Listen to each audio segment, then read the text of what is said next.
একটা কথা কি জানো, যে নারী অসম্ভব বেশি ভালোবাসতে পারে সে নারী অসম্ভব বেশি ঘৃণাও করতে পারে। যে নারী রাগ করে বারবার হারিয়ে গিয়েও ফিরে আসতে পারে সে নারী প্রচণ্ড অভিমান নিয়ে চিরতরে হারিয়েও যেতে পারে। যে নারী অল্পতে কেঁদে ফেলে সে নারী প্রচণ্ড আঘাত বুকে জমা করেও ঠাঁই করে নিয়ে দাঁড়িয়ে থাকতে পারে। যে নারী বারবার অবহেলিত হয়েছে সে নারী প্রচণ্ড অবহেলাও করতে জানে। নারীকে এতটাই তুচ্ছ ভেবো না।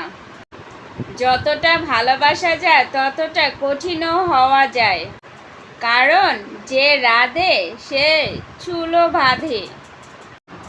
এটাই প্রকৃত নারী।